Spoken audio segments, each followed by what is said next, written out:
ቅዱስ ሚካኤል ከፍጥረታት ሁሉ ከመቤታችን በቀር የሚበልጠው የለም። ከሰባቱ ሊቃነ መላእክት አንዱ ሲሆን የሰባቱ ሊቃነ መላእክት አለቃቸው ሳጥናኤል በካደ ጊዜ በ99ኙ ነገደ መላእክት የተሾመና ሳጥናኤልን ወደ ምድር የወረወረ ወይም የጣለ እስራኤላውያን ከግብጽ ባርነት ነፃ በወጡበት ጊዜ ከፊት ሆኖ ይመራቸው፣ ይረዳቸው፣ ያግዛቸው የነበረ መልአኩ ቅዱስ ሚካኤል ነው።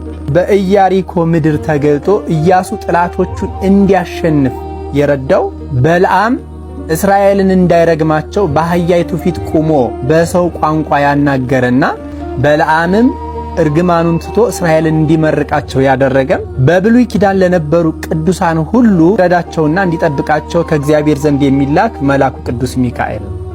በዚህም መጋቤ ብሉይ ተብሎ ይጠራል።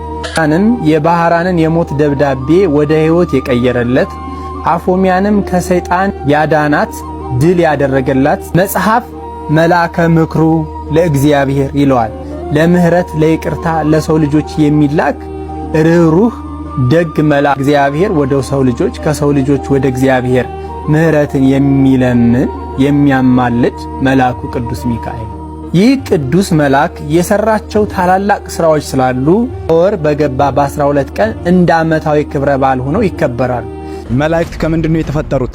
እውነት መላእክት ከእሳትና ከነፋስ ነው የተፈጠሩት? ስንት ነገደ መላእክት አለ? ሳጥናኤል የትኛው ነገደ መላእክት አለቃ ነበር? በዝርዝር እንመልከት። እንግዲህ መላእክት ከእሳትና ከነፋስ ተፈጠሩ ሲባል እንሰማለን። ይህ ምን ማለት ነው? መላእክት ከእሳትና ከነፋስ ተፈጠሩ ካልን ስለምን መጻሕፍት የነፍስ ባህሪዋ የመላእክት ባህሪያቸውና የሥላሴ ባህሪ አይታወቅም ይላሉ ቢሉ፣ ስለዚህ ነገር እንግዲህ ቅዱስ ቄርሎስ እንዲህ ሲል ተናግሯል። የነፍስ ባህሪዋ የመላእክት ባህሪያቸውና የሥላሴ ባህሪ አይታወቅም ማለት ግብራቸውን ለማጠየቅ ነው። ይህ ማለት እንደ እሳት የሚሞቁ እንደ ነፋስ የሚረቁ ስለሆነ ከእሳትና ከነፋስ ተፈጠሩ ይላል እንጂ ተፈጥሯቸውስ እምኀበ አልቦ ነው ይላል። ይህ ማለት እግዚአብሔር አምላክ በዕለተ እሁድ በሳተ ሌሊት ይሁን በማለት ካለመኖር ወይም ከኢምንት ወደ መኖር አምጥቷቸዋል በማለት ቅዱስ ቄርሎስ ያስረዳል ማለት ነው። እግዚአብሔር አምላክ በሶስቱ የመላእክት ከተማ ማለትም በኢዮር ራማና ኤረር ያሉ መላእክትን 100 ነገድ አድርጎ የፈጠረ ሲሆን በኢዮር 40 ነገደ መላእክት በራማና ኤረር 30 አድርጎ ፈጥሯቸዋል። ስለዚህ ከዚህ በኋላ እግዚአብሔር በ10ኛው ሰዓተ ሌሊት በኢዮር ያሉትን 40 ነገደ መላእክት 4 አለቃ መድቦ ላቸው የከፈላቸው ሲሆን የመጀመሪያዎቹን 10ሩን ነገር ስማቸውን አጋይስት አላቸው። የአጋይስት አለቃ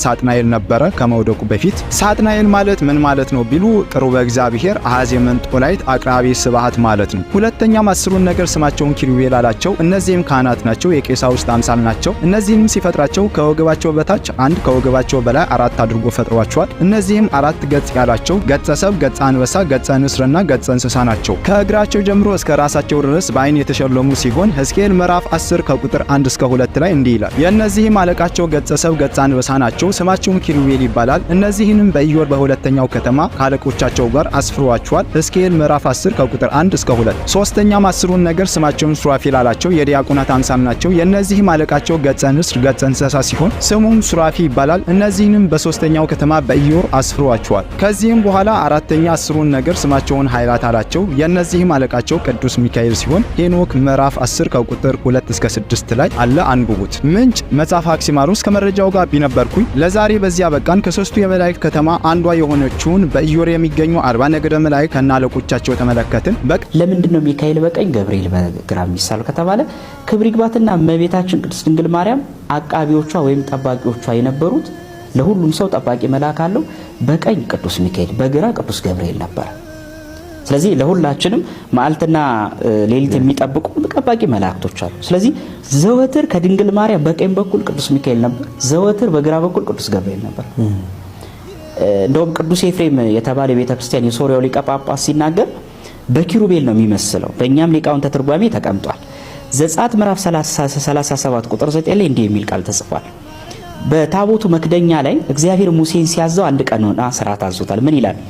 ኪሩቤልም ክንፎቻቸውን ወደ ላይ የዘረጉ ሁኑ፣ የስርየቱ መክደኛ በክንፎቻቸው ሸፍኑ፣ እርስ በርሳቸውም ተያዩ፣ የኪሩቤልም ፊቶቻቸው ወደ መክደኛው ተመልከቱ። ይሄ ማለት በመክደኛው የታቦቱ መክደኛ ላይ ሁለቱ ክንፋቸውን ተያይዘው ይቀረጹ ነበር። እንደሚናተፍ አውራዱ እነዛ ሁለቱን ይላል ትርጓሜያችን የቅዱስ ሚካኤልን የቅዱስ ገብርኤል ምሳሌነት አላቸው። እነዚህም የበኋለኛይቱ ታቦት እመቤታችን ናትና በግራና በቀኝ ለመጠበቃቸው ምሳሌ ነው ብሎ ያስቀምጡታል። እንዲሁ በዚቅ ሚካኤል ዘጥቀውም በየማና ለማርያም ድንግልና ወበጸጋማ ገብርኤል አብሳሬ ትስብእት ለቃል ይላል። ምን ማለቱ ነው? ዚቆ ሲናገር ሚካኤል ዘጥቀውም በየማና ለማርያም ድንግል፣ ቅዱስ ሚካኤል በድንግል ማርያም በቀኟ ትቆማለህ፣ በቀኟ ቆመ ትታያለህ ማለቱ ነው። ቀጠለና ምን አለ? ወበጸጋማ ገብርኤል አብሳሬ ትስብእት ለቃል አለ። የቃልን ስጋ መሆን፣ የቃልን የተዋህዶ ምስጢር፣ የቃልን ስግውና ሰው የመሆን ምስጢር ለድንግል ማርያም የተናከገ ገብርኤል አንተም በግራ ትቆማለህ ብሎ ተናግሯል ዚቁ ላይ። ስለዚህ እመቤታችን ቅድስት ድንግል ማርያም ግራና ቀኝ ቅዱስ ሚካኤልና ቅዱስ ገብርኤል የመቆማቸው ምስጢር በዚህ አንፃር ሊቃውንተ ቤተክርስቲያን ያስተምሩታል ማለት ነው። ለኃጢአት አብነት የሆነን አዳም ነው አይደል? በልቶ ምን አድርጎ ከተባለ በልቶ አብነት ሆነን፣ ለጽድቅ ደግሞ ኢየሱስ ክርስቶስ፣ ለበጎ ስራ ሁሉ ኢየሱስ ክርስቶስ አብነት የሆነን ዘንድ መጣ። እሱም ጾሙ ነው አብነት የሆነን ማለት ነው። በመብል ምክንያት የመጣችውን ኃጢአት በጾም ምክንያት ለመሻር ነው። በተቃራኒ ነው። በነገራችን ላይ ይኸውላችሁ ሰይጣን ኃጢአትን በምን መንገድ እንዳመጣብን ካወቅን በምን መንገድ ደግሞ ድል እንደምንነሳው እናውቃለን ማለት ነው። በትዕቢት የመጣን ፈተና በትህትና ካልሆነ በምን ድል ሊነሳ ይችላል ወገኖች? በርኩሰት የመጣብንን ፈተና በቅድስና በኩል ካልሆነ በስተቀር እንዴት ድልን እንነሳው እንችላለን? ስለዚህ በተቃራኒው መንገድ መሄድ ይኖርብናል። ዲያብሎስን ድል ለመንሳት ዲያብሎስ ባልወሰደን መንገድ መሄድ አለብን። ዲያብሎስ የወሰደን በመብል ምክንያት በመብል በኩል ነው አይደል? ዲያብሎስ እንድንመርጥ ያደረገን መብልን ነበር። ክርስቶስ ደግሞ ጾምን እንድንመርጥ እያሳየን ነው ማለት ነው። ለምን? ዲያብሎስ በወሰደን በምራን መንገድ ሂደን አልተጠቀምንም። ስለዚህ እንጠቀም ዘንድ አዲሱ የመንገዳችን መሪ ኢየሱስ ክርስቶስ ጾምን የመጀመሪያ ስራ አድርጎ መጣልን ማለት ነው። እና ኢየሱስ ክርስቶስ ጾምን ሲመርጥልን በጾም በኩል እንድናልፍ ሲያደርገን ምን እያደረገን ነው ማለት ነው? ወደ ዘላለም ሕይወት የሚወስደውን መንገድ ቀስ በቀስ እያሳየን ነው ማለት ነው። ሰይጣን የሚባል ጠላት እንዳለብን ባለማወቃችን ባለመስማታችን አይደል እንደ ድል የተነሳ ነው። እንዴት ሰይጣን እንደሚፈታተን ባለማወቃችን እኮ ነው። ያን ጊዜ አዳም በዚያ መንገድ ይፈትነኛል ብሎ መቻሰብን ነው። እውነት ለመናገር በእባብ አድሮ በእባብ ልሳን ተናግሮ ድል ይነሳኛል ብሎ አላሰበም። ሰይጣን የሚባል ጠላት እንዳለው ቢያውቅም ቅሉ አትብላ ተብሎ ጸበለስን እሷንም በበላ ቀን የሞት ሞት እንደሚሞት የተነገረው ቢሆንም ቅሉ አዳም እንዲህ ባለ መንገድ ሰይጣን መጥቶ ድል ይነሳኛል ብሎ አስቦ ነበር? አላሰበም። ስለዚህ የሰይጣንን ኃይል እንዴት ማሸነፍ እንዳለብን ያሳየን ዘንድ ኢየሱስ ክርስቶስ መጾም ነበረበት ማለት ነው። ወደ ገዳመ ቆሮንቶስ በመሄዱ የተጠቀምናቸውን ነገሮችን ክርስቲያኖች ግን ከዛ በፊት ኢየሱስ ክርስቶስ በ30 ዓመቱ መፈተን ለምንድን ነው የፈለገው? በ30 ዓመቱ ነው የተፈተነ። እንግዲህ በእርግጥ የተጠመቀም በ30 ዓመቱ ነው፣ የተፈተነም በገዳመ ቆሮንቶስ በ30 ዓመቱ ነው። ከዛ በፊት ለምንድን ነው ይሄን ያላደረገው? 30 ዓመት ሙሉ ቆይቶ ከዛ በኋላ ነው አንተ ሰይጣን ከኋላ ሂድ ብሎ እንዳባረረው መጽሐፍ ቅዱስ የሚነግረን አይደል?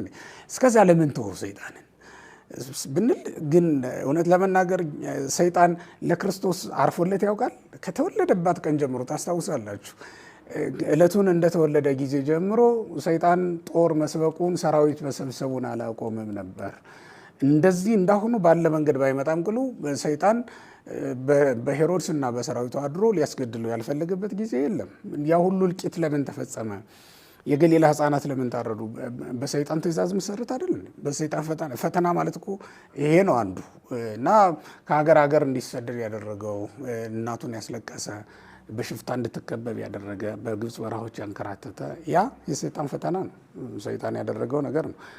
ሆኖም ግን እንደዚህ ባለ መንገድ አልነበረም የመጣው። እስከ 30 ዓመት ለምን ዝም አለው ነው ዋናው ነገር። ሂድ ሳይለው ሳያባረው እስከ 30 ዓመት ለምን ቆይ ከተባለ ፍጹም አዳምን ያከለበት ዘመን ነው። አዳም የ30 ዓመት ጎልማሳ ሆኖ ነው አይደል የተፈጠረው። የሳተበት አዳም በሰይጣን ተፈትኖ ድል መንሳት ያልቻለበት ዓመት ላይ ነው ኢየሱስ ክርስቶስ የነበረው። ልክ በ30 ዓመቱ ልክ አዳምን ሲያክል ድል ነስቶ አሳየው። ምክንያቱም የጎልማሳ ነገር እንዳይባል ማለት ነው።